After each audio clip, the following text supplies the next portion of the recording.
ৰাজ্যবাসীৰ বাবে সুখবৰ অসমৰ যুৱক যুৱতী জাপানত নিয়োগৰ দুৱাৰ মুকলি কামৰূপ জিলাৰ আমিনগাঁৱত স্থাপন হ'ব জাপান চৰকাৰৰ উদ্যোগত প্ৰশিক্ষণ কেন্দ্ৰ জাপানীজ ভাষাৰ লগতে যুৱক যুৱতীসকলক প্ৰদান কৰিব বিভিন্ন কাৰিকৰী দিশত প্ৰশিক্ষণ আমিনগাঁৱৰ পৰ্যটন বিভাগৰ নৱনিৰ্মিত ভৱনত মুকলি হ'ব Asian one technical development centre নামৰ এই প্ৰশিক্ষণ কেন্দ্ৰ আজি জাপানৰ হাউচ অফ ৰিপ্ৰেজেণ্টেটিভৰ স্পীকাৰ নোকাগা ফকুচিৰৰ সহ 40জনীয়া এটি প্ৰতিনিধি দলে পৰিদৰ্শন কৰে আমিনগাঁৱৰ এই কেন্দ্ৰটোৰ জৰিয়তে ৰাজ্যৰ প্ৰায় 50,000 যুৱক যুৱতীক প্ৰদান কৰা হ'ব আত্মসংস্থাপন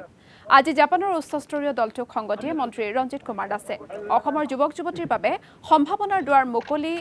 হ'ব বুলি মন্তব্য কৰে মন্ত্ৰীগৰাকীয়ে জাপানৰ সন্মানীয় সংসদৰ যিগৰাকী অধ্যক্ষ অৰ্থাৎ স্পীকাৰ আৰু তেখেতৰ নাম হৈছে নোকাগা ফুকুচিৰো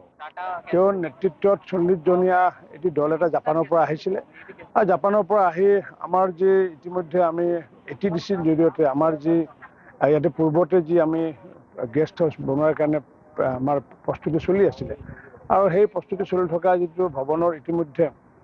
প্ৰায় 80% কাম সম্পূৰ্ণ হৈছে কিন্তু জাপান চৰকাৰে অসমৰ প্ৰতি মুগ্ধ হয় মাননীয় মুখ্যমন্ত্ৰী ডক্টৰ হিমন্ত বিশ্ব শৰ্মা ডাঙৰীয়াৰ নেতৃত্বত যি এডভান্টেজ আছাম হৈছিলে আৰু এডভান্টেজ আছাম হোৱাৰ পিছত যিহেতু জাপানৰ যিহেতু মেন পাৱাৰ যিহেতু কম আৰু সেইকাৰণে তাত বিভিন্ন ধৰণৰ চিকিৎসালয়তে হওক বা IT-তে হওক বা বিভিন্ন ছেক্টৰত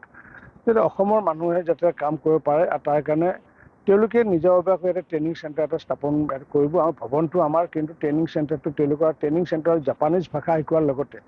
যিসমূহ ধৰক নাৰ্ছে হওক বা হস্পিটেলিটিৰ ওপৰতে হওক বা IT টেকন'লজিৰ ওপৰতে হওক যিবোৰৰ কাৰণে মানুহ ইয়াৰ পৰা যাবগৈ কাম কৰিব তাৰ প্ৰাক মুহূৰ্তত তেওঁলোকক ভাষাৰ লগতে স্কিল চেণ্টাৰত তেওঁলোকক মানে প্ৰশিক্ষণ দিয়াব আৰু সেই প্ৰশিক্ষণ চেণ্টাৰটো আজি তেওঁলোকে নিজে চালে আৰু চাই পেলাই সন্তুষ্ট হোৱাৰ লগতে